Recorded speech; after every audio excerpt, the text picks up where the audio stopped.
El Consejo de Ministros, el Ministro de Justicia y Derechos Humanos, el Ministro de Salud, así como la Viceministra de Prestaciones Sociales del Ministerio de Desarrollo e Inclusión Social, la Jefa del Comando COVID-19 y el Director de Salud Mental del Ministerio de Salud. Muy buenas tardes, tengan todos ustedes.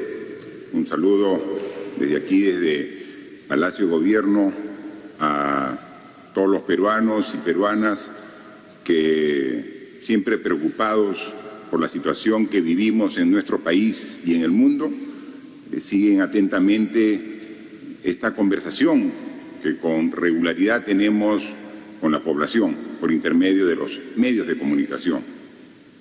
Hoy ya estamos 19 de mayo y desde que declaramos el estado de emergencia ya han transcurrido 65 días y cada vez más apreciamos lo complejo que es la tarea en la cual estamos comprometidos todos. Este virus, el COVID-19, realmente es un virus nuevo, una enfermedad muy compleja que está requiriendo todos los esfuerzos de autoridades y de población para combatirlo. El día de ayer en la noche tuve una comunicación telefónica con el primer ministro de Japón, Shinzo Abe. Hablamos por alrededor de 25 minutos e intercambiamos opiniones sobre cómo viene afectando este virus al mundo entero. Y esta conversación se complementa con otras conversaciones que he tenido con otros líderes, presidentes de países del primer mundo, de los países más desarrollados. Hace una semana tuvimos, como se hizo conocimiento público, una conversación con el presidente de Estados Unidos, con Donald Trump. Tuvimos también lo propio ya hace algunas semanas con el presidente de Corea del Sur y también con el presidente de China, ¿no? Xi Jinping. Y con todos los presidentes que hemos conversado, además de los presidentes de la región, con los presidentes de Sudamérica, con los que también tenemos coordinaciones constantes y permanentes, todos estamos igual de preocupados por el problema que estamos atravesando, pero todos también con la voluntad de enfrentar de manera adecuada esta situación para poder revertirla.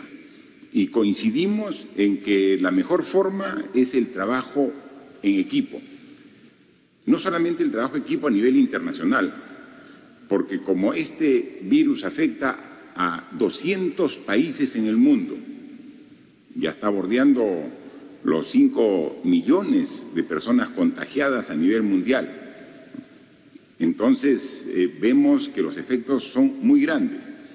Una de las conclusiones que hemos llegado en estas conversaciones telefónicas que hemos tenido con estos presidentes es que debemos hacer un esfuerzo común a nivel mundial, que a través de la Organización Mundial de la Salud establezcamos las coordinaciones adecuadas para que los tratamientos que vayan consiguiendo efectividad en el combate a esta enfermedad sean compartidos. Aquí no puede haber de ninguna manera egoísmo en el contexto internacional. Tiene que haber solidaridad para que los tratamientos sean inmediatamente compartidos.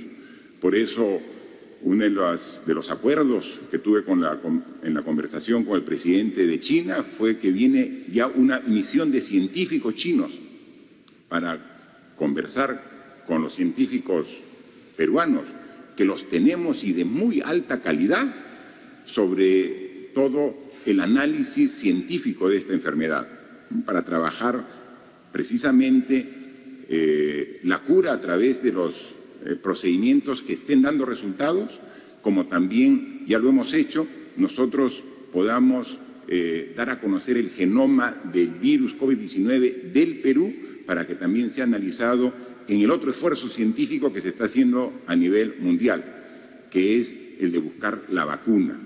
Para ello también, el día de anoche, cuando hablamos con el primer ministro de Japón, ellos están trabajando en ambos sentidos y el ofrecimiento es compartir la información para poderla usar en el momento oportuno con la población de nuestro país y del mundo. Ese es el esfuerzo, es decir, el esfuerzo que tenemos que hacer a nivel global.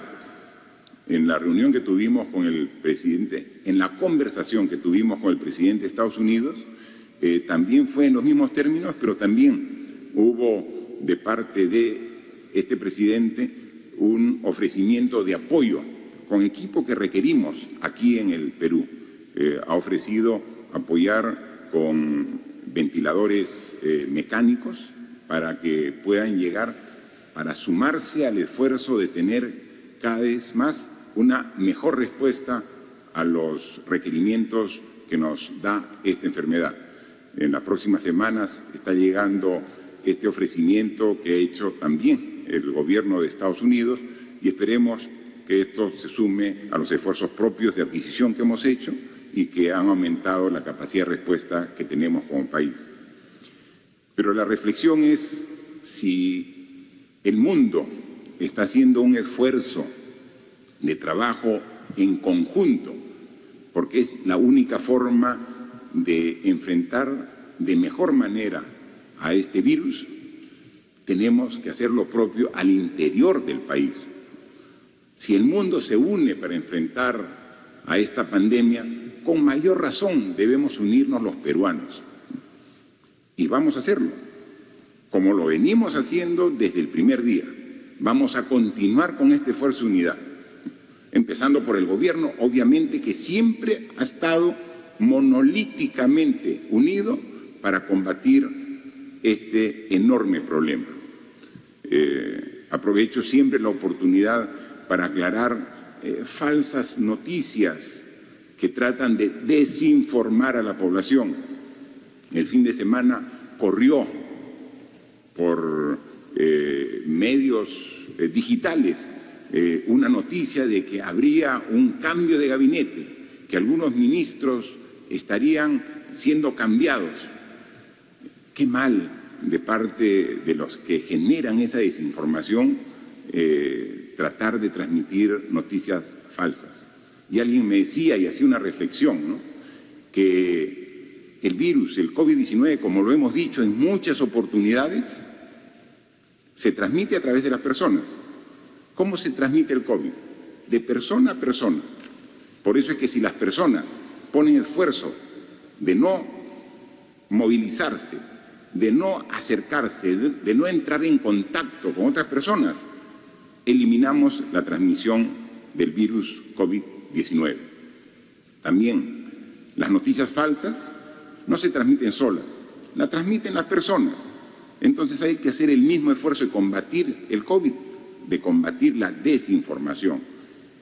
Cada vez que salimos a conversar, a informar, a comunicarnos con la población, tenemos que ocupar valiosos minutos para aclarar información falsa. La anterior oportunidad tuvimos que aclarar que era mentira de que el presidente estaba mal de salud, recluido en una clínica, tratándose precisamente el tratamiento de la enfermedad, ¿no? Falso, ¿no? Dicho sea de paso, ayer hicimos una verificación de los trabajadores de aquí de Palacio de Gobierno, en el cual pasé también por el control de las pruebas correspondientes y hoy temprano ya me dieron el resultado, que era el resultado esperado de que soy negativo al virus COVID-19, ¿no? Y soy negativo porque, como lo dije en alguna oportunidad, soy muy escrupuloso, como lo es la mayoría de los peruanos, para respetar las indicaciones que el propio gobierno da, ¿no? Distancia social, no permitir la aglomeración con las personas, permanente higiene, si se tiene a la mano el alcohol líquido o en gel, pero lo más simple, agua y jabón. de manera permanente, limpieza. Y si salimos fuera del domicilio, fuera de la vivienda, usar siempre la mascarilla, pero siempre tratando de evitar salir en lo posible. Y si salimos, manteniendo la distancia necesaria correspondiente de mínimo 1 metro para evitar el contagio. Respetando eso, lo hemos verificado nosotros mismos, no tenemos el virus en nuestro organismo. Pero hay que seguir trabajando y seguimos haciendo día a día. Estamos conscientes de la gravedad de esta enfermedad y no hay tiempo para el descanso. El gabinete en su conjunto trabaja los 7 días de la semana de manera incesante, como lo hace el personal de salud, a quien siempre le dimos y le damos y le reiteramos las gracias por el gran esfuerzo que está dando, el personal de las Fuerzas Armadas, de la Policía, que también ahí está en la primera línea, trabajadores del INPE, que vemos aquí al ministro de Justicia, trabajadores de los diferentes sectores que están trabajando para poder cumplir con el objetivo que tenemos como país, ¿no? Manifestar que el trabajo, si bien lo dirigimos desde aquí, desde nuestras oficinas en Lima, somos conscientes que debemos llegar a todo el país. Y ese es el esfuerzo que hacemos. Entonces, cuando hablamos de cómo vamos consiguiendo los resultados que vamos alcanzando, es en función de la información que vamos recabando desde el norte hasta el sur del Perú, el centro y el oriente peruano. Todo es un solo país, complejo, diverso, diferente en cada una de las regiones, pero igual le prestamos exactamente la misma atención y dedicación. Y vemos que ya las cifras de contagios en el Perú se acercan a los 100.000 personas. Exactamente tenemos que al día de hoy, la información que nos hace el Ministerio de Salud es que de 979.582 personas que han sido muestreadas, 99.483 han dado positivo. De ellos, 7.526 se encuentran en condición de hospitalizados a lo largo y ancho de todo el país y 883 pacientes están en las unidades de cuidados intensivos. Hoy el equipo del ministro de Salud nos informaba que tenemos un poco más de 10.000 camas de hospitalización actualmente, de las cuales 7.500 están ocupadas. En consecuencia, tenemos cerca de 3.000 camas disponibles de hospitalización. Y en lo que corresponde a unidades de cuidados intensivos, tenemos 1.052 camas a nivel nacional, de las cuales 883 están ocupadas. Entonces, tenemos que seguir en este esfuerzo de ir aumentando gradualmente las camas de hospitalización y las camas para las unidades de cuidados intensivos. Y entonces es necesario explicar y dar a conocer el esfuerzo que estamos haciendo como país por muestrear cada vez más peruanos y peruanas. 679.000, ¿no? ¿Qué representa esa cantidad? Yo quisiera mostrarles un cuadro para hacer un análisis comparativo con los países vecinos de la región. Si vamos al cuadro, vamos a poder apreciar que esta gráfica, yo me voy a parar para poder mostrar exactamente dónde nos encontramos y cuál es la curva que representa al Perú. Miren ustedes, aquí tengo un puntero. Miren, al 8-10 de abril pueden apreciar que Perú, Chile, Colombia, Argentina, Ecuador y Uruguay teníamos más o menos la misma cantidad de pruebas, menos de 100.000. Estábamos por el orden de entre los 20.000 y 60.000 pruebas, todos los países que estamos haciendo referencia, que son países similares de la región, ¿no? Teníamos esa cantidad. Ahí decidimos con el ministro de Salud de que con esa evaluación que hacíamos a los ciudadanos no íbamos a tener la información real necesaria para poder combatir la enfermedad, que teníamos que ser mucho más ambiciosos. Y ahí es donde nos dijo el ministro de Salud, con su equipo de prospectiva, que para poder hacer un muestreado adecuado deberíamos aumentar las 1.200 pruebas que hacíamos en promedio por día a 12.000 pruebas. Es decir, ambiciosamente multiplicar por 10 la cantidad de pruebas. Y ahí miren cómo el Perú, que estaba en este nivel, cómo comenzó a subir la cantidad de pruebas y dónde nos encontramos. Ya estamos llegando a las 700.000 pruebas, 679.000 exactamente. Miren, comparen con el resto de países. Por ejemplo, Colombia y Argentina son dos países que tienen mayor población que el Perú y sin embargo la cantidad de pruebas que han hecho es más o menos la tercera parte que ha hecho el Perú.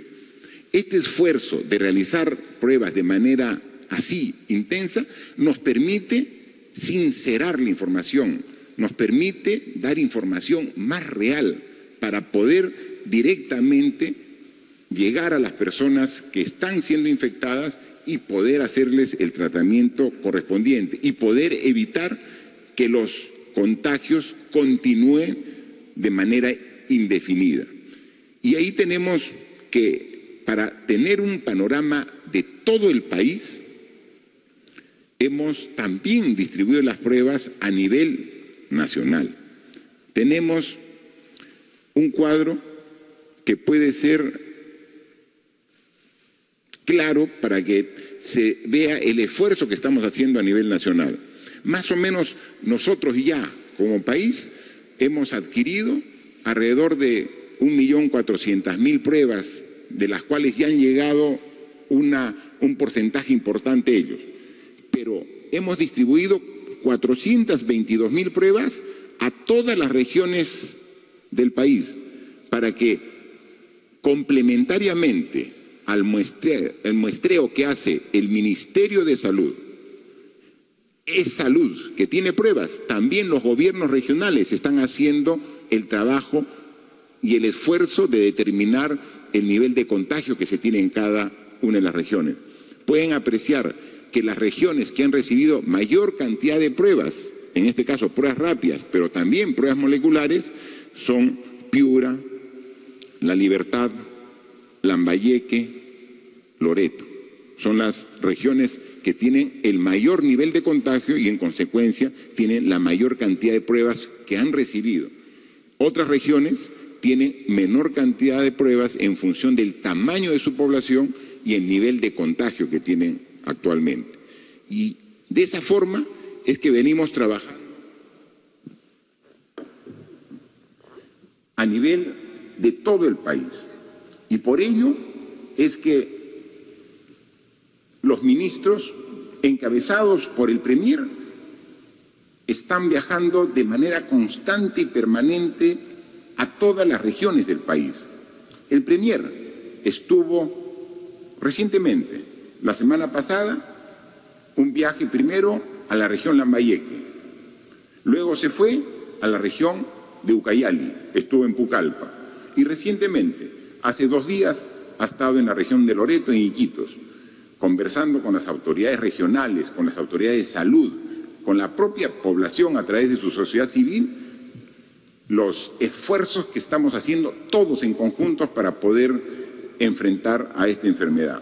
Pero no solamente el Premier viaja, viajan todos los ministros a las regiones que son de su responsabilidad.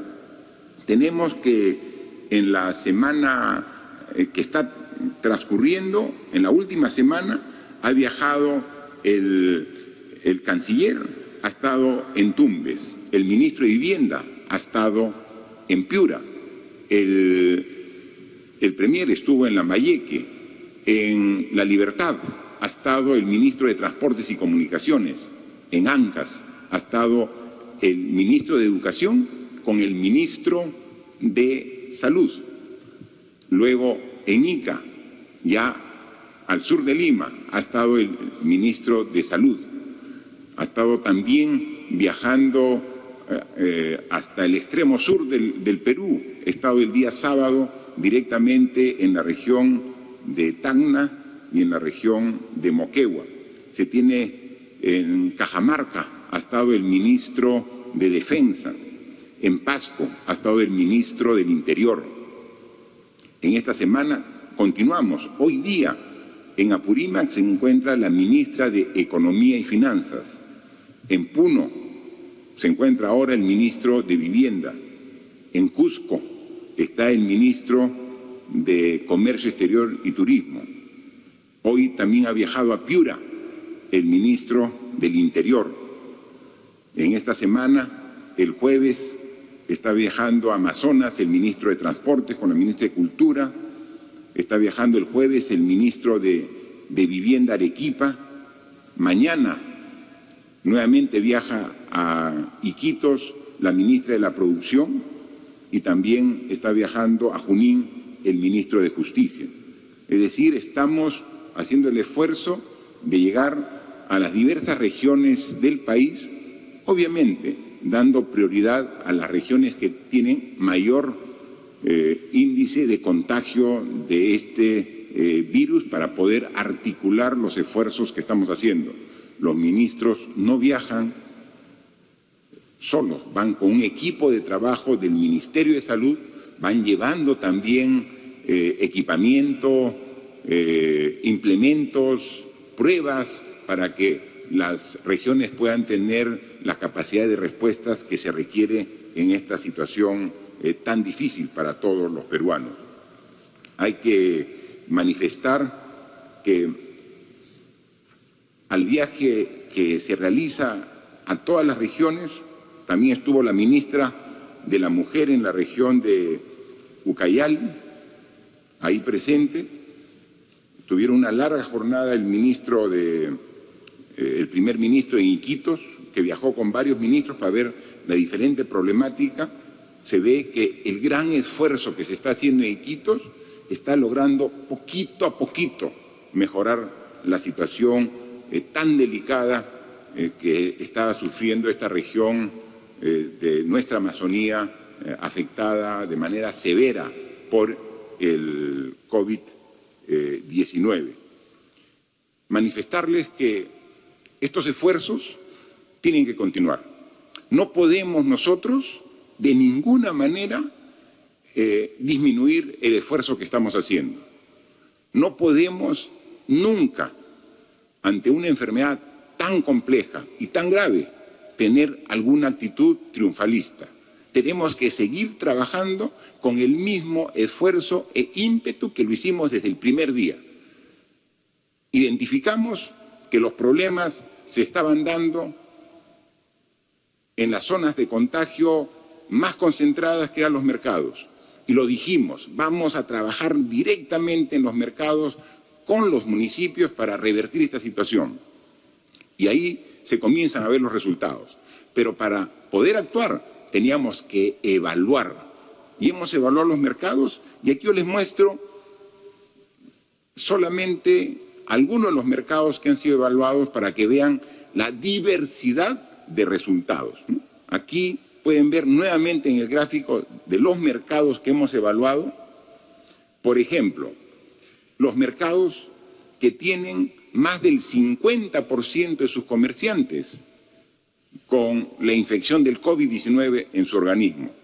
Ahí pueden ver desde resultados que nos han arrojado 86% de comerciantes positivos, como en el mercado de frutas, aquí en La Victoria, en Lima. Vemos cómo en Villa María del Triunfo tenemos resultados de 61% de positividad, o en Villa El Salvador en Mercado Plaza Villa Sur 52%, o en Mercado Las Capullanas en Piura, resultado 51% de positividad. Esto tiene que cambiar.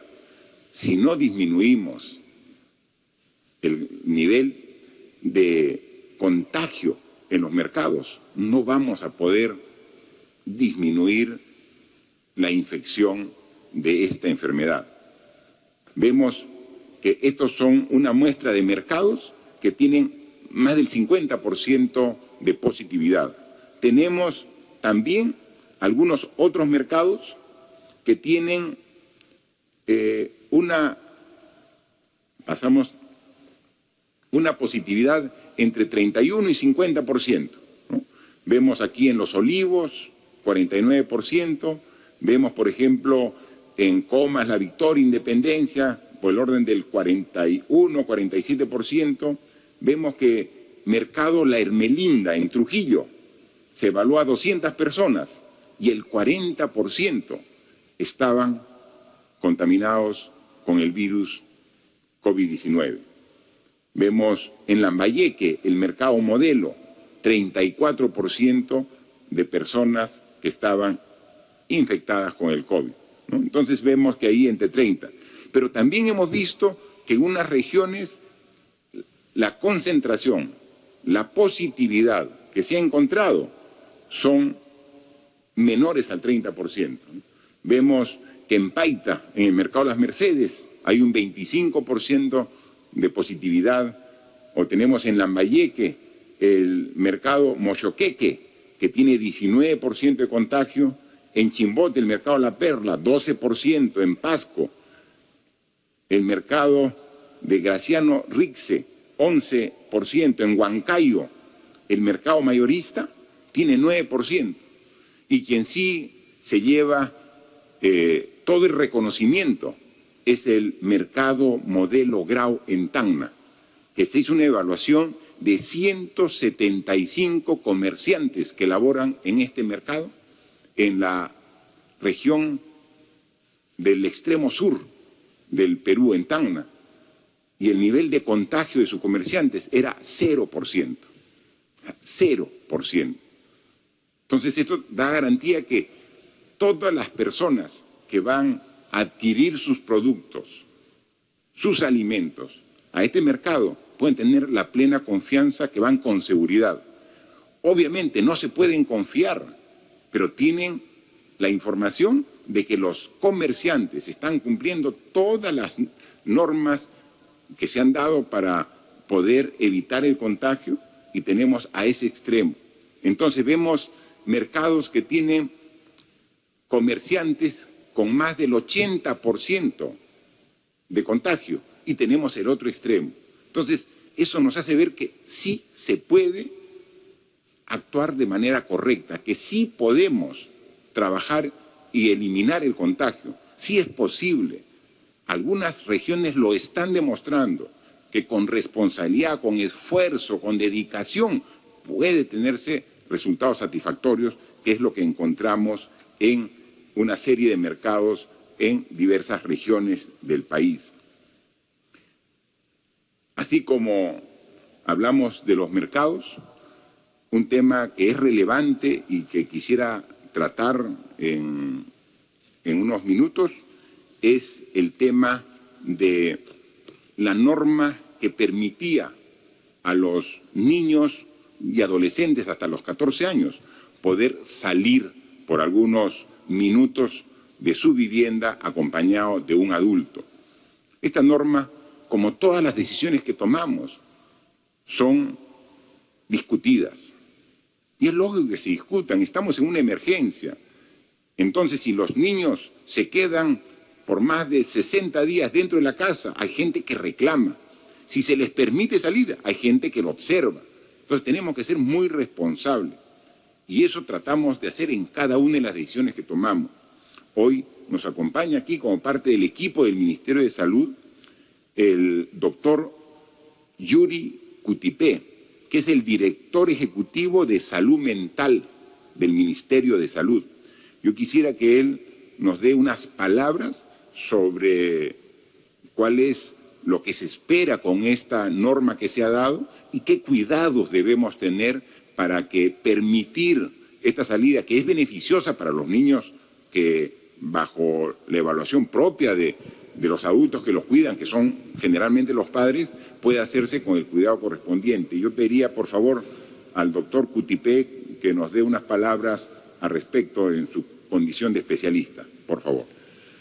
Muchas gracias, señor presidente. Sí, efectivamente, como está dispuesto en el decreto supremo correspondiente, desde el día de ayer entró en vigencia la facilidad para que los padres voluntariamente, opcionalmente, puedan decidir, en acuerdo con sus hijos o hijas, decidir salir a hacer una caminata cercana alrededor de su domicilio por un máximo de 500 metros o 5 cuadras, por un tiempo máximo de 30 minutos, como una medida, como una estrategia de mitigación del estrés acumulado por estas largas, más de 8 o 10 semanas de encierro que vienen teniendo los niños, las niñas y los adolescentes, y que acumulan un malestar emocional, así como también estrés físico, con riesgos inclusive para su salud en general. De modo que queremos, señor presidente, y por intermedio de usted, felicitar a la ciudadanía que ha tenido una actitud responsable en la aplicación de esta medida el día de ayer. La actitud de los padres ha sido una actitud muy prudente, tanto de quienes no sacaron a sus hijos a esta caminata, como de aquellos que sí se permitieron esta caminata a sus hijos durante 30 minutos. Queremos además invocar a la responsabilidad de los padres. Es una responsabilidad compartida entre el Estado y los padres hacer posible que nuestros hijos, nuestras hijas tengan no solamente un cuidado en su salud física, protegerlos en su salud física, sino también generar las mejores condiciones para su bienestar emocional, que de este puede depender su futuro. De modo que desde el Ministerio de Salud, desde el Centro de Control de Enfermedades, semanalmente se estará informando a toda la ciudadanía respecto a los distritos de alto riesgo y de bajo riesgo, de modo que se incorpore cada vez más, en tanto los distritos pasen a bajo riesgo en COVID, se incorporen cada vez más poblaciones de niños, niñas y adolescentes que también puedan hacer uso conjuntamente con sus padres de esta estrategia de medicación, de mitigación, así como también invocar a las familias que en el espacio privado podamos, así como acompañamos a nuestros hijos e hijas en sus labores educativas, también realizar actividades de juego, de ejercicio, de distracción, que puedan hacer lo posible, que les permitan sobrellevar estos tiempos difíciles, en tanto podamos acondicionarnos a una nueva vida fuera de la vivienda. De modo que semanalmente el Ministerio de Salud estará informando sobre esta medida y, como se ha dicho, señor presidente, esta medida irá adecuándose dependiendo de las circunstancias, pero por ahora es lo que se puede poner a disposición de la ciudadanía, de los padres y madres, de modo que cuando vean por pertinente puedan salir con sus hijos en el horario de 12 del día a 6 de la tarde en los distritos donde hay bajo riesgo de contagio. Muchas gracias. Como bien nos hacía recuerdo el doctor Cutipé, especialista en el tema, finalmente lo que se permite con esta norma es la posibilidad que los padres de familia puedan acompañar a sus hijos a un paseo muy corto para que puedan atender algún problema que puedan estar pasando sus hijos, hijas. finalmente la decisión corresponde a los padres, se da la posibilidad, en algunos casos puede que sea necesario esta salida, puede que no, a través de los niños, como las personas, somos diferentes, algunos requieren salir, otros no, y podría ser lo más conveniente en función de la evaluación propia que también se hace en todos los hogares.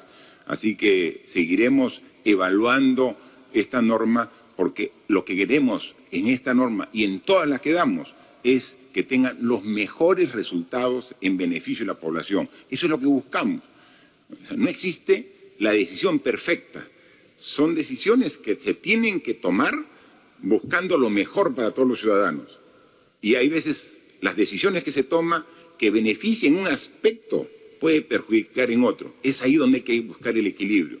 Pero tengan ustedes la plena seguridad, a todos ustedes, señoras, señores que nos escuchan, jóvenes, niños que nos escuchan, que todo el esfuerzo que hacemos es buscando lo mejor para la salud, para las personas. Ese es nuestro objetivo. Hay veces incluso uno con la mejor intención puede cometer un error, una equivocación. Si eso lo vemos y nos lo advierten, tenemos la valentía de corregir los errores.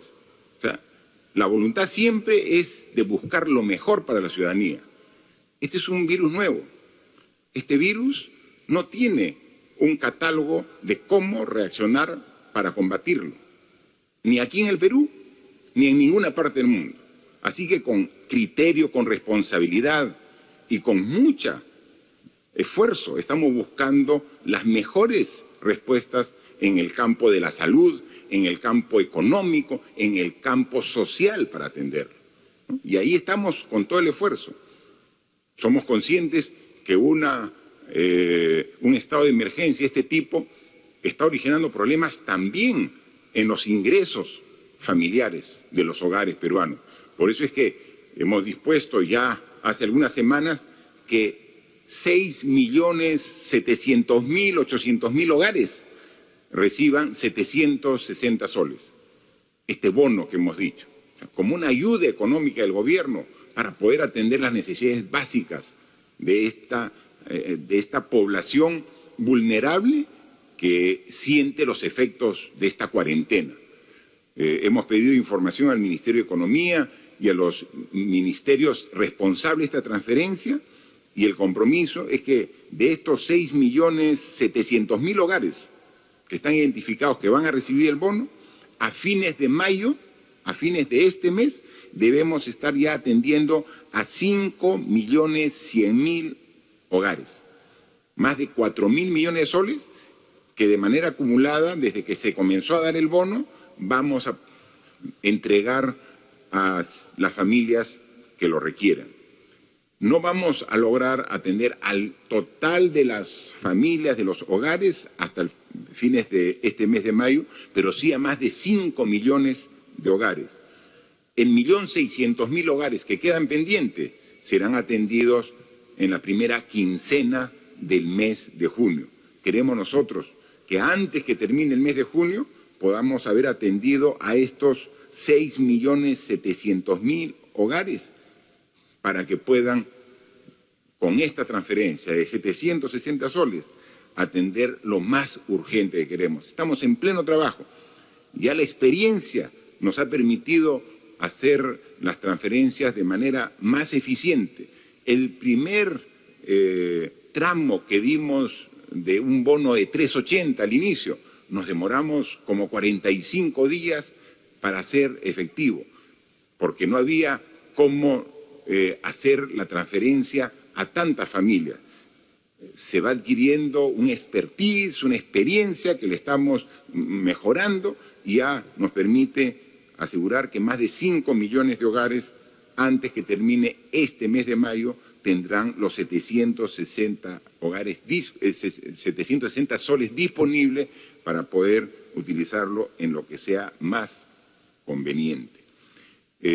Un tema también importante comentar es sobre algunas medidas y decisiones que está tomando el Congreso de la República. Se comentó sobre el gran problema que se tiene en los penales, en los centros de reclusión, en las cárceles que hay en el Perú. Nosotros hemos tomado algunas medidas para disminuir el hacinamiento que existe. Ya alrededor de 1.000 personas privadas de su libertad, a través de normas directas que hemos hecho como Ejecutivo, han logrado su libertad. Obviamente asegurándonos que no sean elementos peligrosos para la sociedad. Eso es lo que estamos trabajando. Pero existe una cantidad importante de personas privadas de su libertad que están en condición de procesadas, que no tienen sentencia, y que queríamos buscar el mecanismo para que el Poder Judicial pueda, a esas más de 30.000 personas en condición de procesadas, puedan, previa evaluación del Poder Judicial, ver que una cantidad importante puedan salir de la cárcel, porque no tienen sentencia, ¿no? Están recién en un proceso judicial. Para eso preparamos un proyecto de ley que lo elevamos al Congreso de la República y, con suma sorpresa, nos dimos cuenta que lo desestimaron y lo archivaron, cosa que nos preocupa. Al respecto, yo quisiera que nos dé un poco de mayor información el ministro de Justicia que se encuentra aquí con nosotros. Por favor, ministro. Señor presidente. Sí, efectivamente, señor presidente, desde el inicio de la pandemia acá en nuestro país se ha venido adoptando, señor presidente, en relación a los penales, un conjunto de medidas que están relacionadas en diversos frentes, ¿no? Unas medidas que apuntan al tema masivo del aseo en los penales, las fumigaciones en cada uno de los establecimientos penitenciarios, además también el uso de mascarillas y de los equipos de protección personal que se han venido distribuyendo a nivel nacional, así como la habilitación interna y externa de centros de aislamiento, en algunos casos dependiendo de la infraestructura de los penales y en otros dotando del apoyo del Ministerio de Vivienda para que ello así ocurra. El cuarto frente ha sido el tratamiento temprano en materia del tratamiento por parte del personal médico y el último en el tema del deshacinamiento, que justamente, sin duda alguna, contribuye a poder manejar de mejor manera y aliviar el impacto del coronavirus en materia de los penales. Respecto del deshacinamiento, exhortamos en su oportunidad, y lo dijimos en diversas oportunidades a nivel nacional, señor presidente, que la problemática de las personas que están privadas de libertad se pueden agrupar en sentenciados y procesados. Adoptamos medidas en relación a los sentenciados, con la cifra que usted ha mencionado, señor presidente, y que va creciendo, y en relación a los procesados, que es una cifra importante de la población penitenciaria, exhortamos al sistema de justicia, tanto al Ministerio Público como al Poder Judicial, para que de oficio puedan activar sus mecanismos de revisión. El Poder Judicial, a través de sus órganos, específicamente el Consejo Ejecutivo del Poder Judicial, exhortó a sus presidentes de corte y a sus jueces para que en ejercicio de su independencia pudiesen efectivamente revisar de oficio los casos.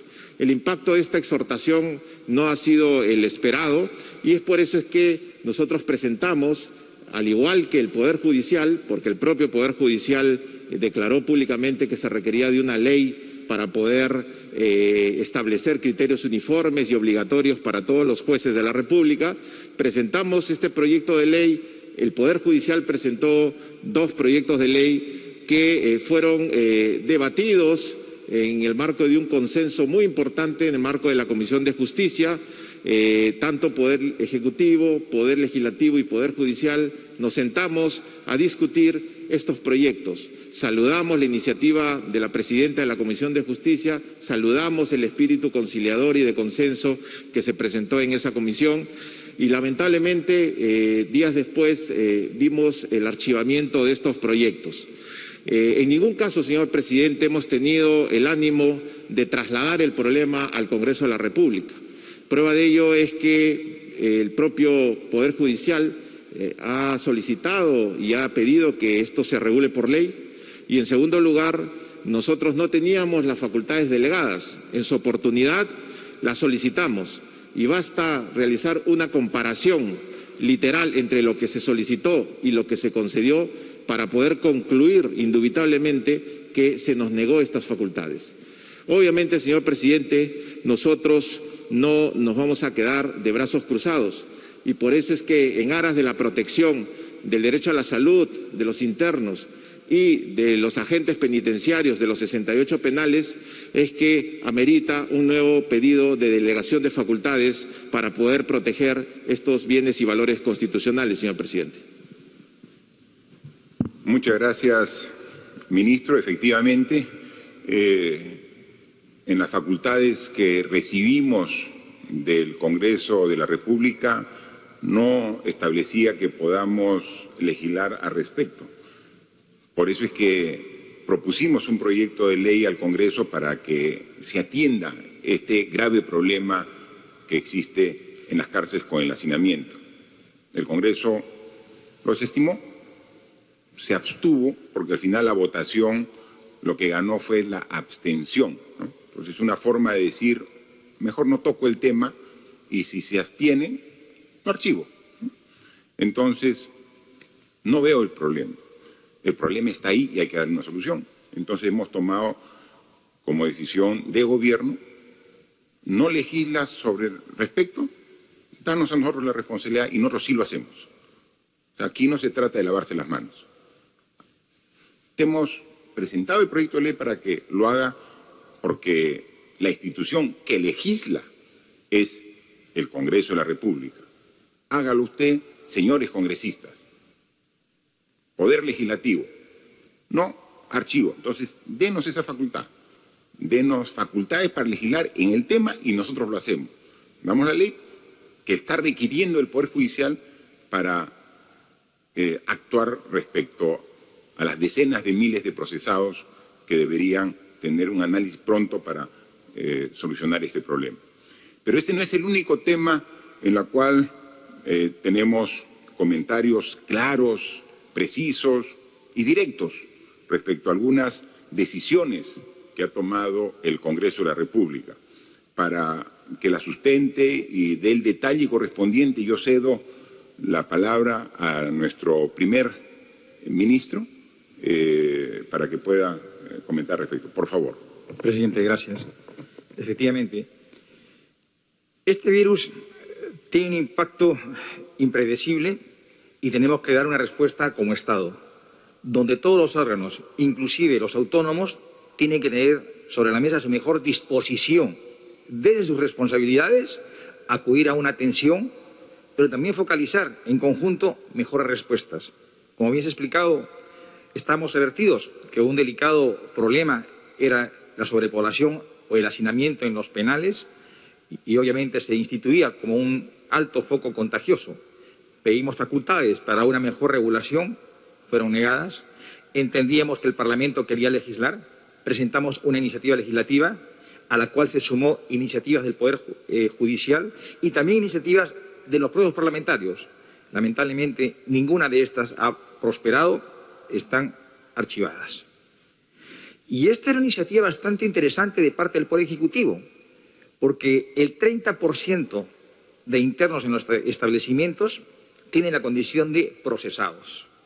Y allí el INPE no tiene mayor nivel de intervención. Es por ello la urgencia de atender este requerimiento normativo. En paralelo se han dado una serie de medidas, como por ejemplo el tema de la suspensión de cobro de peajes. Aquí no se trata de defender a algún grupo empresarial o grupo de poder económico de ninguna manera. Se trata de defender las competencias institucionales y las responsabilidades como Estado. Habíamos advertido oportunamente a través de la presentación del ministro de Transportes y de la ministra de Economía en el seno del Congreso que estas normas contravenían de manera manifiesta la Constitución del Estado, pero con dos impactos mayores, que éramos pasibles como Estado de ser demandados ante árbitros internacionales, en este caso el CIADI. Pero aún más, esto iba a generar un gasto en el propio Estado, porque estas empresas afectadas abandonaban lo que es el mantenimiento y la operatividad y obviamente tiene que ser subvencionado por el Estado. Asimismo, también se acaba de aprobar una iniciativa legislativa respecto a la formalización del transporte denominado colectivos, sin respetar ningún criterio técnico, ambiental, de seguridad y menos de salubridad. Y es un tema sumamente delicado. Pero aún más, se están dando normas que no son coincidentes con los requerimientos que el país y la colectividad reclaman en esta difícil y compleja coyuntura, que es focalizar nuestro foco de atención en la salud. Esta no es una tarea que tiene que ser asuelta única y exclusivamente por el Poder Ejecutivo. Estamos hablando de Estado, y Estado lo somos todos. Hacemos una respetuosa y reflexiva invocación al Parlamento a que se pueda sumar a esta convocatoria. Son circunstancias en las cuales tenemos que trabajar en unidad, consensuando criterios, pero mejor aún, dando respuestas oportunas. Y qué mejor aún, cuando haciendo un esfuerzo de conjuncionar tareas, todos respondamos uniformemente ante esta enfermedad del coronavirus. Debo dar cuenta, presidente, que el día de hoy ha llegado un documento al despacho de la Presidencia del Consejo de Ministros donde se nos está invitando a que el gabinete en su conjunto se presente esta próxima semana, sea el martes 26 o el jueves 28, ante el Congreso. Y aquí me permito hacer una observación. La indicación expresa dice sesión presencial. Día tras día, el señor presidente y los señores ministros, en los distintos mensajes que venimos dando, especialmente a la ciudadanía, damos 3 recomendaciones. Primero, lavado de manos. Segundo, la mascarilla. Y lo tercero, lo que es el aislamiento. Obviamente, este documento vamos a trasladarlo al sector especializado, que es el Ministerio de Salud, para que nos dé las recomendaciones que el caso amerita. Y no se trata de un reparo a las competencias y autonomías que tiene el Congreso, sino se trata de que primen los criterios sanitarios, que sea una exigencia para todos los peruanos. En segundo lugar, en esta invitación que se nos traslada, se hace mención al artículo 130 y 135. Nosotros, con fecha 28 de abril, alcanzamos un requerimiento al señor presidente del Congreso para que se nos convoque, en aplicación de dicho artículo 135, a dar cuenta al Congreso, como mandato constitucional, de todos los actos del Poder Ejecutivo suscitados en el llamado periodo del interregno parlamentario. Es decir, para dar cumplimiento a una obligación constitucional. En este documento que se nos ha alcanzado se cita el artículo 130. Y el 130 no es otra cosa que el acto de investidura. Solamente quiero anotar, el Poder Ejecutivo, mejor dicho, este Consejo de Ministros ya preexistía a este Parlamento. La figura del 130 se da cuando preexiste el Parlamento y sobreviene un nuevo Consejo de Ministros que no es esa figura. Solamente para hacer un recordatorio histórico, el 30 de septiembre se acudió a la disolución del Congreso en cumplimiento del mandato constitucional aquí, en este salón de Palacio de Gobierno, dentro del plazo que establecía la Constitución, explicamos al país la política general del Gobierno. Hacemos esta precisión. Y más aún, iremos al Parlamento en la fecha que se considere pertinente para dar cuenta de lo suscitado en el interregno parlamentario, pero también para dar cuenta al país de las decisiones especialmente que como gestión hemos dispuesto como labor de contención a este virus. Es todo, presidente. Gracias, Premier, por los detalles que son necesarios que se expliquen a la población. Hemos sido siempre claros. Como Ejecutivo, nunca nos ha temblado la mano para tomar las decisiones correctas.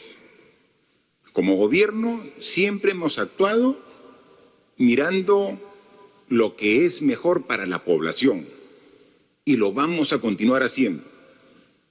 Más aún en un contexto tan delicado como el que estamos, pasando por una crisis producto de una pandemia, por un estado de emergencia que nos obliga a ser aún más responsables que nunca, que nos obliga a ser firmes en las decisiones en favor de lo que es mejor para todos los peruanos.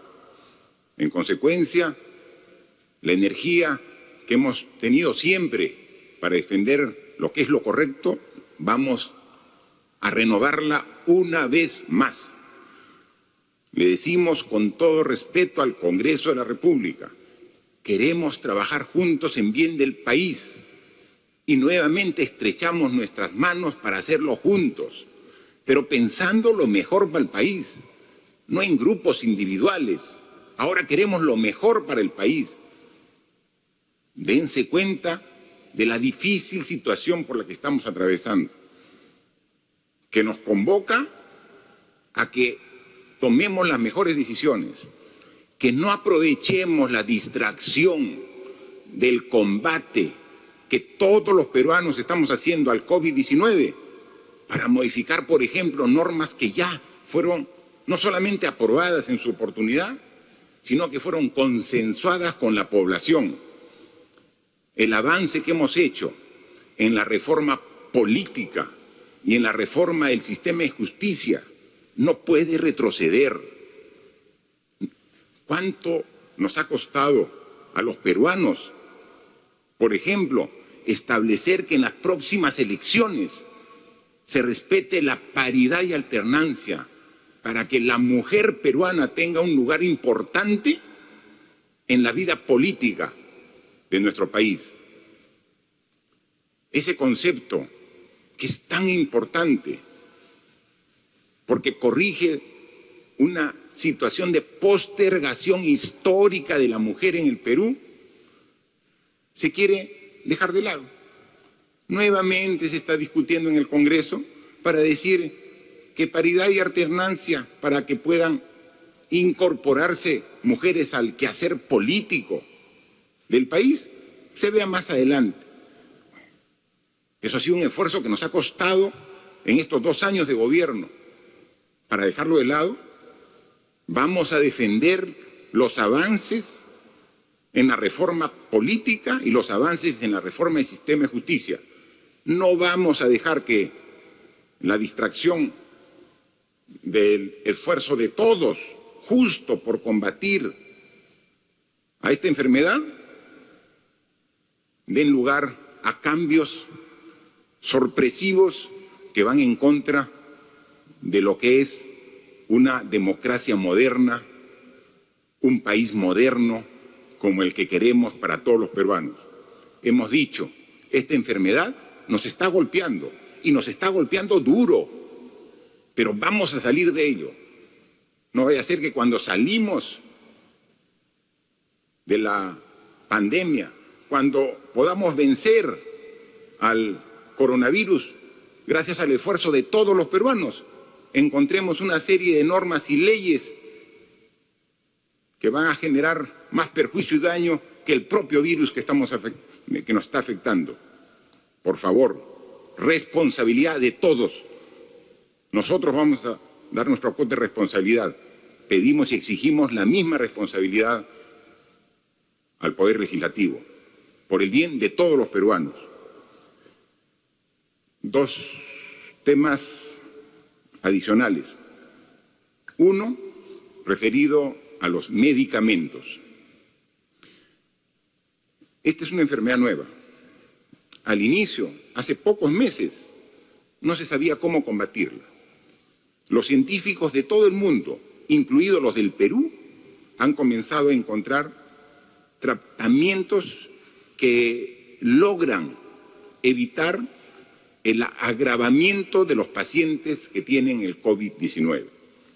Aquí, médicos peruanos han comenzado a disponer de diferentes tratamientos y han podido comparar entre los mismos pacientes, porque no hay otra forma, porque si viene una epidemia de un mal antiguo que se repite en el Perú, vamos al archivo y vemos cómo se trata esa enfermedad.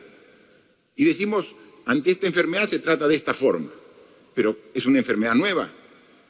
No existe nada escrito.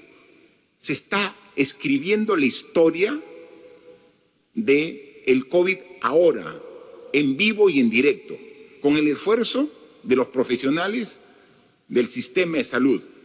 Y entonces se ha ido encontrando de que algunos medicamentos dan los resultados adecuados, que mejoran la situación de los pacientes. Pero desde que comienzan a aplicarse, inmediatamente un mal que suele siempre ocurrir.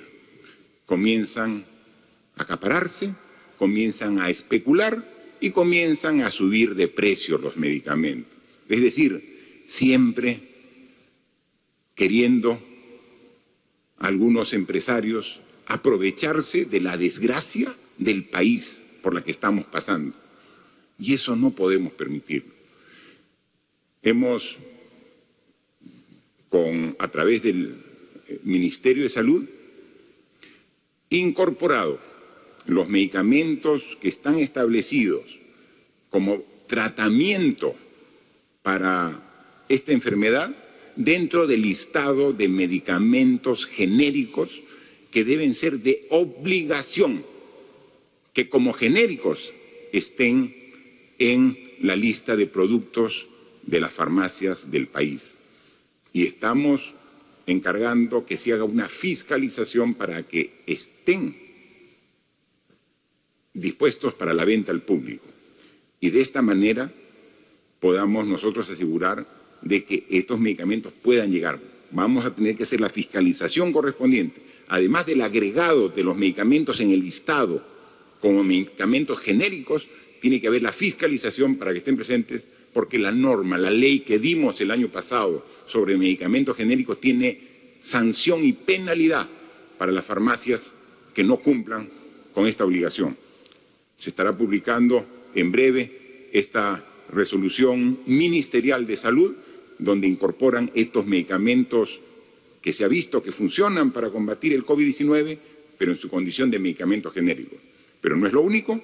El día de mañana, en Consejo de Ministros, vamos también a debatir un decreto de urgencia para ver qué otras medidas tomamos para que podamos garantizar que como Estado podamos asegurar que los pacientes que sufran del COVID-19 puedan acceder a esos medicamentos a través del sistema mismo que tenemos de salud, para que, eliminando tantas trabas burocráticas administrativas para la adquisición de esos medicamentos, podamos hacerlo rápidamente para que podamos tener la disponibilidad para todos los pacientes de todas las regiones del país. Eso es un tema que ya está en agenda, que el día de mañana en el Consejo de Ministros lo veremos en la sesión correspondiente.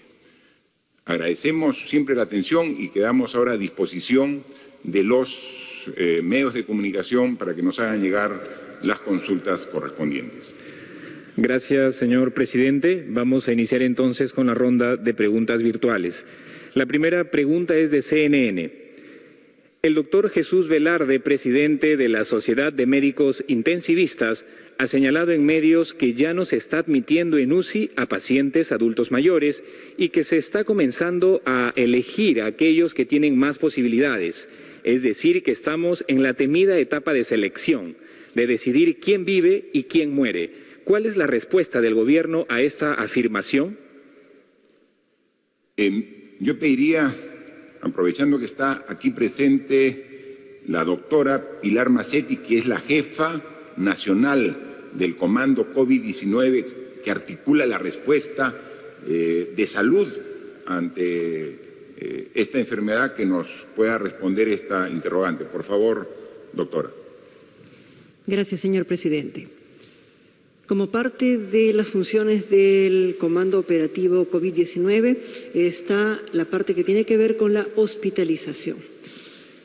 Tiene que ser claro para todo el mundo que no es parte de las estrategias de gobierno, no es parte de las estrategias de nuestro Ministerio de Salud y, por supuesto, tampoco del Comando COVID, el que se tenga que decidir el acceso a un equipo por edad. Creo que en ninguno de nuestros marcos normativos esto figura. Igualmente, todos los que trabajamos en salud tenemos un código de ética y de ontología que regula nuestras decisiones. Dentro de esto no se encuentra discriminación por género, no se encuentra discriminación por edad, por grupo étnico o cualquier otro factor.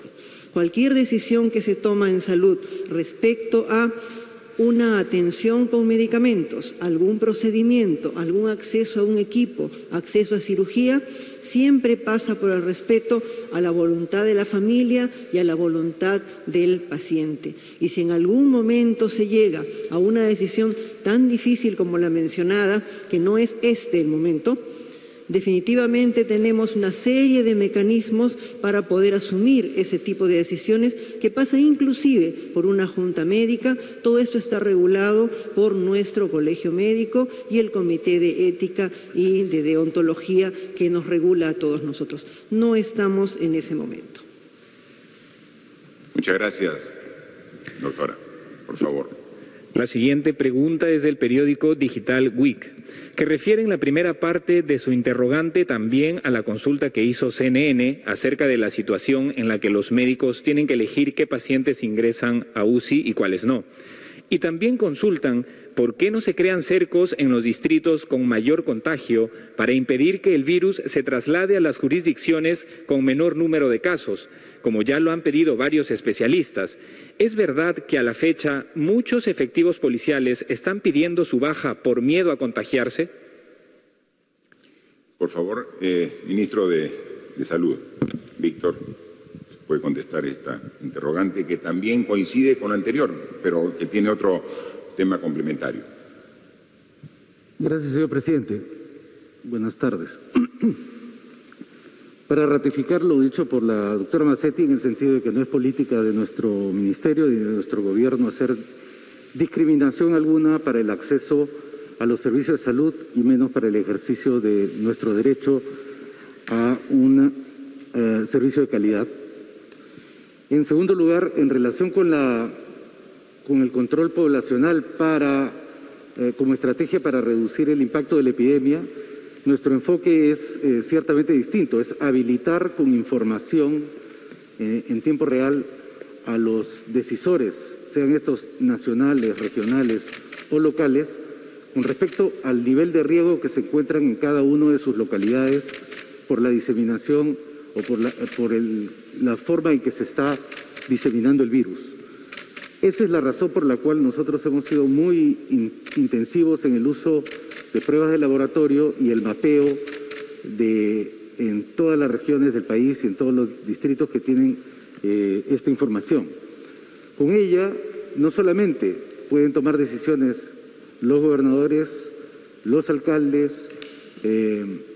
las autoridades nacionales, sino también la propia ciudadanía en relación a cómo pueden identificar aquellos lugares en donde es mayor o menor el riesgo al contagio.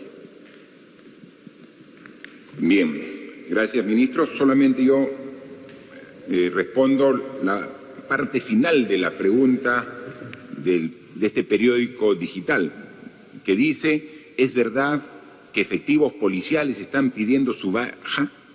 De ninguna manera. Justo he consultado con el ministro del Interior, muy por el contrario. Tenemos la característica de una Policía Nacional y unas Fuerzas Armadas comprometidas con su país, con la moral al tope, siguiendo, como estamos haciendo nosotros, este combate contra este enemigo, este virus COVID-19, con toda la fuerza, renovando energías de manera permanente. Recuerden ustedes que en algún momento, para completar la cantidad de efectivos que requería el ejército peruano, convocó a reservistas y tenía una previsión de que se incorporen 10.000 reservistas y se presentaron en el plazo que se estableció no solo 10.000, sino 16.000 reservistas. Ese es el peruano, comprometido con su país. Y cuando sabe que la patria lo llama, ahí está presente. Lo propio es con la Policía Nacional.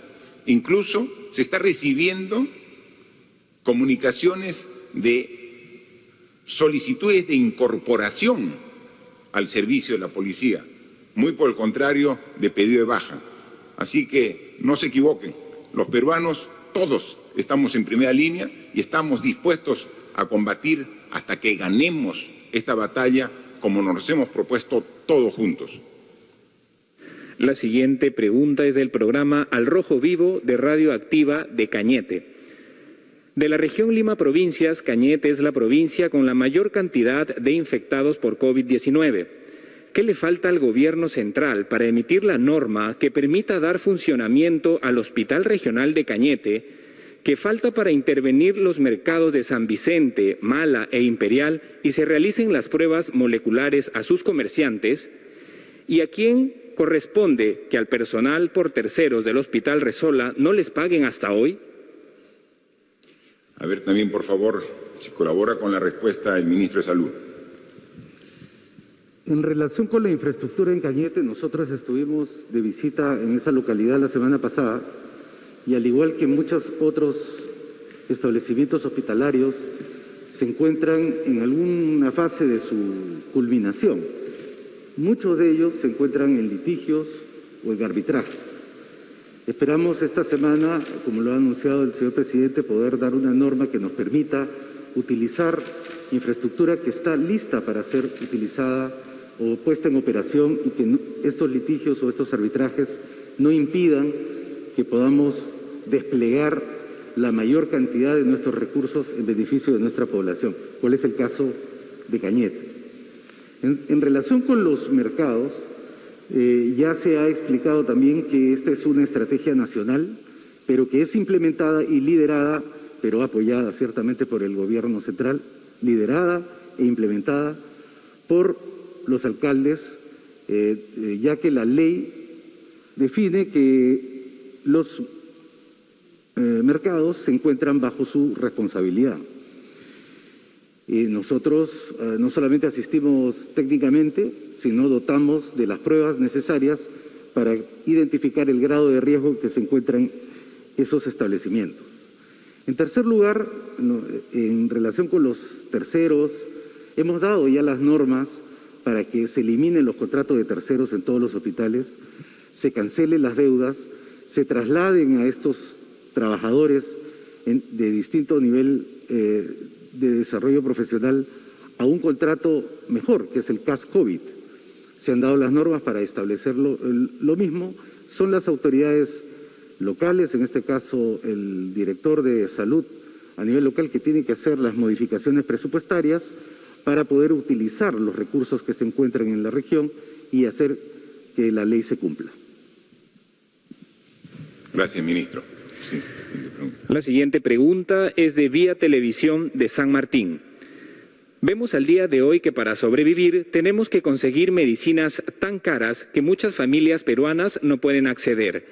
¿Cómo se justifica el alza de precios en medicamentos, mascarillas, guantes y otros implementos de seguridad? ¿Es necesario pagar precios sobrevalorados por ellos? ¿Se prevé acciones de parte del Ejecutivo para que exista una regulación o medida contra el alza de precios en productos como medicamentos? ¿O si se le ocurre a alguna industria subir sus precios en algún momento, cómo podemos hacer prevalecer la vida por encima del lucro? A raíz de la intervención en los mercados mayoristas, se empieza a notar un alza en los precios de productos de primera necesidad en supermercados y bodegas. ¿Se está previendo alguna medida para evitar la especulación y el acaparamiento? En San Martín ya pasamos el tope con las atenciones para camas UCI. ¿Se prevé de parte del Ejecutivo alguna medida para conseguir el aumento de camas UCI? Atención de parte de los médicos, que muchos de ellos ya renunciaron por falta de materiales EPP. A ver, respecto al tema de las medicinas que con mucho criterio y justificación consulta este medio de comunicación de San Martín, y hemos dicho de que lo primero estamos agregando la obligatoriedad de que las farmacias en su listado de medicamentos genéricos tengan los que también se requieren para tratar el COVID-19. Y eso, la norma hoy día se está concluyendo y también haciendo la publicación correspondiente. Y sobre otros temas, para un tratamiento más integral de la adquisición de medicinas para el tratamiento de esta enfermedad por parte del Estado peruano, para ver a los miles de pacientes y atenderlo de manera adecuada, lo vamos a ver, es un tema de agenda para mañana en el Consejo de Ministros. Es un tema fundamental que vamos mañana a tratarlo para tomar medidas de carácter concreta. Respecto a las características de la atención en salud en la región San Martín, sobre cuál es la situación, yo le dejaría al ministro que nos diga cómo está la situación específicamente en esa región y, como dice el medio de comunicación, qué medidas se tomarán en los próximos días para mejorar la respuesta que nos demanda cada día más esfuerzo en San Martín como en todo el país. Gracias, señor presidente. Aprovecho la oportunidad para saludar a mis paisanos. San Martín es una de las regiones donde ha avanzado sustantivamente la infraestructura hospitalaria y efectivamente eso conlleva que esos hospitales tengan que ser atendidos por un mayor número de profesionales de la salud. Lamentablemente el mercado de recursos humanos en salud es muy inequitativo y es muy difícil conseguir profesionales, no solamente para trabajar en San Martín, sino en otras regiones del país, especialmente los especializados. En relación con los equipos de protección personal, el gobierno ha hecho un esfuerzo sustantivo por aumentar la cantidad de productos que sirvan para la protección de nuestros colegas. Hace 60 días nosotros habíamos comprado cerca de 5 millones, habíamos destinado 5 millones, habíamos comprado 5 millones de unidades de equipo de protección personal, lo cual ciertamente quedó corto, y actualmente estamos ya bordeando los 41 millones de equipo de protección personal que estamos en permanente distribución en todo el país. Apelamos también a que los gobiernos regionales puedan apoyarnos en la gestión propiamente de estos equipos, ya que son muy escasos en el mercado, especialmente los que sirven para la mayor protección de nuestros clínicos en las unidades de cuidados intensivos. No solamente la gestión, sino la protección de los mismos para que no sean sustraídos de donde están localizados y así puedan servir para su propósito. En relación con las unidades de cuidados intensivos, nosotros tenemos, bueno, en el caso de San Martín, tengo entendido que se ha comprado cerca de 800.000 equipos de protección personal que han sido distribuidos en los últimos meses, especialmente en las últimas semanas, y vamos a continuar, por supuesto, con ese esfuerzo con esta región. Las unidades de cuidados intensivos en San Martín creo que tienen 15 unidades, de las cuales todavía están disponibles 9. Si bien hay cierta holgura todavía en este momento, porque esa es la información que nosotros manejamos que viene de la propia región, si bien tenemos holgura en este momento, esto no significa que en el futuro no podamos quedarnos cortos en la oferta sanitaria. Eso es lo que ha pasado en otros lugares y lo que hacemos es movilizar recursos de otras regiones para apoyar lo que puede eventualmente suceder en San Martín. Lo hemos hecho en Tumbes, lo hemos hecho en Lambayeque, lo estamos haciendo en la propia Lima, en Lima provincias, en otros lugares donde estamos movilizando recursos humanos, equipamiento y otros recursos para poder apoyar la gestión regional. Solamente para complementar, hacer recuerdo que cuando el 6 de marzo nos comunicaron precisamente del sector salud de que en el Perú se había registrado el primer caso de COVID-19, lo primero que consulté al Ministerio de Salud es si el problema, como ha tenido tendencia en otros países, comienza a crecer, cuántas camas UCI disponemos. Y ahí fue que la respuesta me dijeron que 100, ¿no? Y ese fue nuestro piso comenzamos a trabajar con 100 camas UCI. Cuando a los 10 días inicia el estado de emergencia, porque vimos que el contagio se estaba dando de manera muy rápida en nuestro país, hicimos un ajuste buscando toda la posibilidad de camas que teníamos para que sean UCI, pero para atender a pacientes del COVID-19. Y se determinó que podíamos llegar a 236 camas, ¿no? De 100 hicimos un esfuerzo para llegar a 236. Hoy tenemos 1.052 camas UCI. Del esfuerzo que hemos hecho desde esa fecha hasta ahora, 1.052 camas UCI. El esfuerzo ha sido grande, pero todavía no es suficiente. Ahora nuestra meta, y eso es lo que estamos pidiendo al ministro, al comando, tenemos que ir al siguiente objetivo: llegar a tener, lo primero, 1.500 camas UCI, ¿no? Y a fines del siguiente mes llegar a 2.000 camas UCI. Para ello necesitamos el equipamiento. Sabemos que los respiradores mecánicos es una restricción que no existe en stock en los países que los fabrican. Para ello hemos hecho ya una adquisición de 450 a través de los mecanismos administrativos correspondientes. Ya están llegando los primeros. También hay esfuerzos de fabricación nacional de la Universidad Católica, de la Marina de Guerra del Perú, que están ya, la Marina de Guerra ya ha entregado los primeros 10 ventiladores mecánicos. Entonces tenemos ello, y más el esfuerzo de coordinación que hemos hecho a través de estas comunicaciones telefónicas que hemos tenido con estos presidentes de estas potencias mundiales como países. Tenemos la tranquilidad que sí vamos a llegar a esos 1.500 en las próximas 2 semanas, ¿no? Ahora lo que nos falta, y ese es el reto, porque vamos a tener ya el equipo, es tener todo el personal, el recurso humano que pueda atender con estos equipos, ¿no? Entonces, ese es el esfuerzo y ese es el trabajo que estamos haciendo. Entonces, de 100 pasamos a 236, ahora estamos en 1.052 camas UCI. El próximo objetivo es tener 1.500 en las próximas 2 semanas, 1.500, y de ahí a fines del próximo mes tener 2.000 camas UCI para atender a todos los pacientes que, muy a pesar del esfuerzo que hagamos, lleguen a agravar su situación y lleguen a la sala de cuidados intensivos de los hospitales. Gracias, señor presidente. Para culminar, tenemos la pregunta del diario Ahora de Jaén, Cajamarca.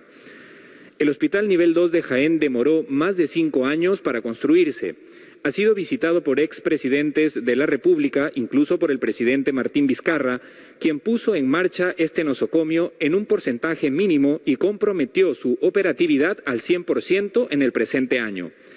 En esta emergencia, siendo de referencia nororiental, tanto para Amazonas, Cajamarca y zona norandina de Lambayeque, ¿por qué no se destina el presupuesto total requerido para su completo funcionamiento, debido a que carece de equipamiento completo, recursos humanos y voluntad para que pueda estar al servicio de 500.000 de ciudadanos del nororiente del país en su completa capacidad? Sí, efectivamente.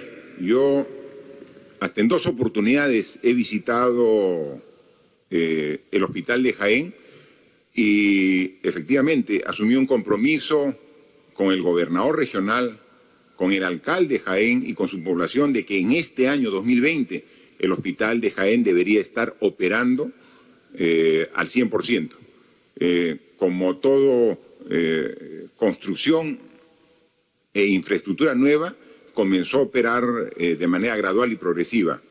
Justo hace una semana, algunos días, el gobernador regional de Cajamarca, Mesías Guevara, nos ha hecho llegar un requerimiento de presupuesto precisamente para que pueda operar de manera integral el hospital regional el hospital de Jaén, que como bien lo ha dicho el medio de comunicación, no solamente atiende a la población de Jaén, sino tiene un área de llegada mucho más amplia, ¿no?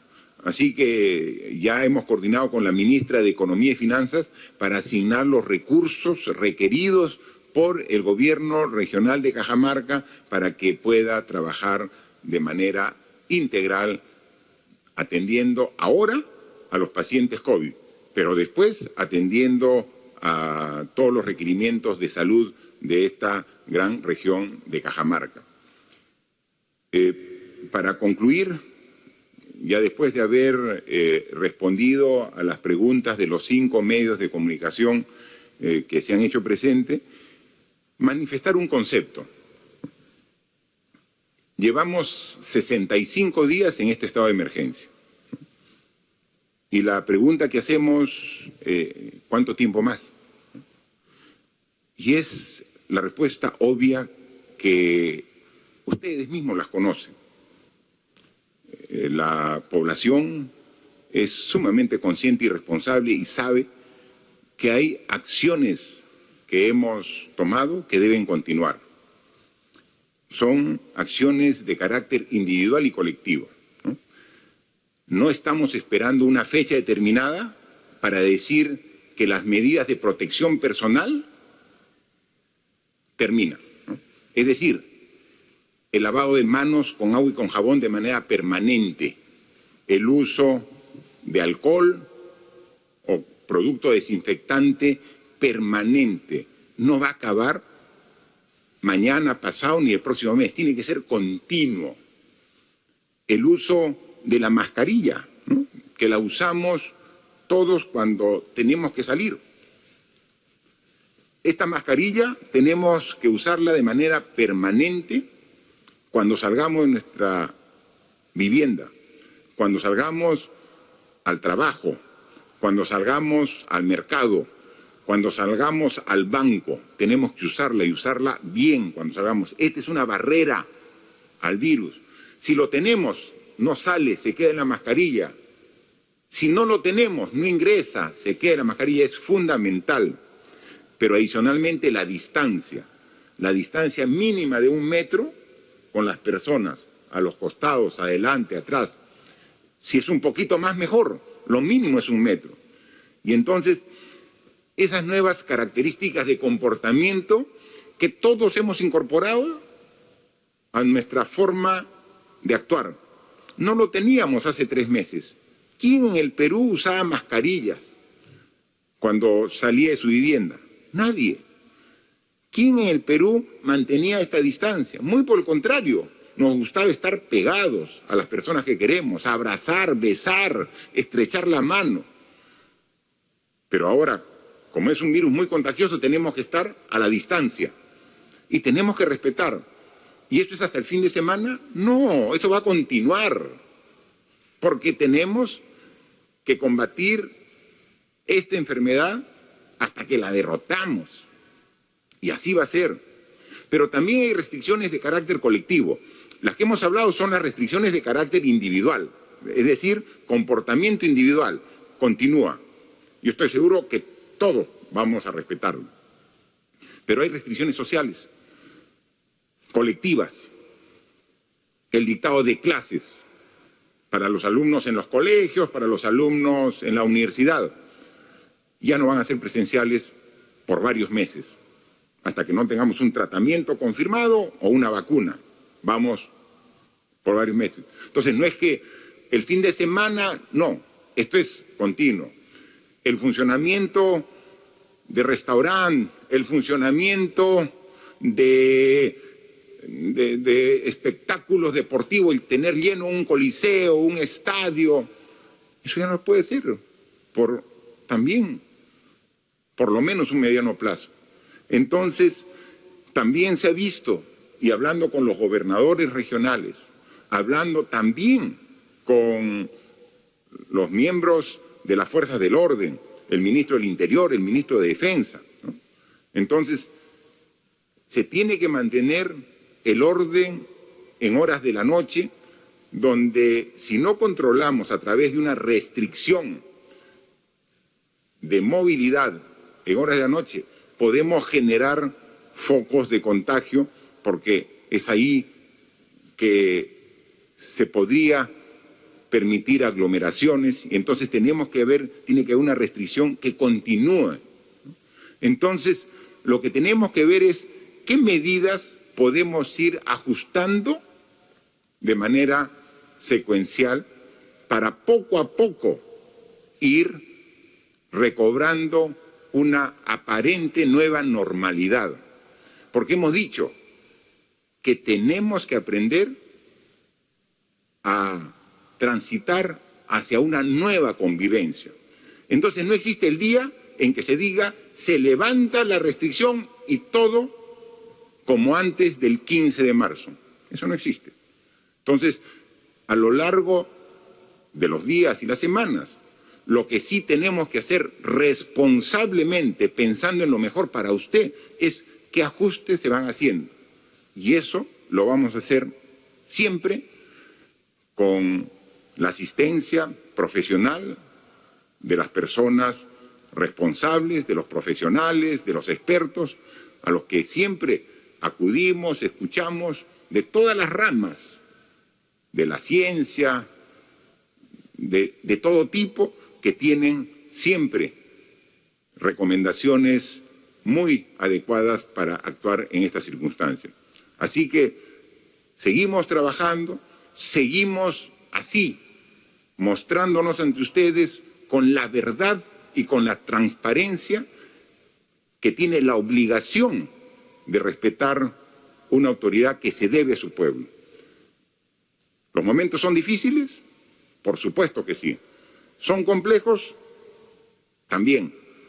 Pero la fortaleza nos va a permitir seguir trabajando para que las cifras que hemos dado, las malas, las mejoremos y las buenas las consolidemos. ¿Lo vamos a lograr? Sí lo vamos a lograr. Con más esfuerzo, con más unidad y con más responsabilidad de todos los peruanos. Muchas gracias. La exhortación entonces de parte del presidente de la República al pueblo peruano a no bajar la guardia.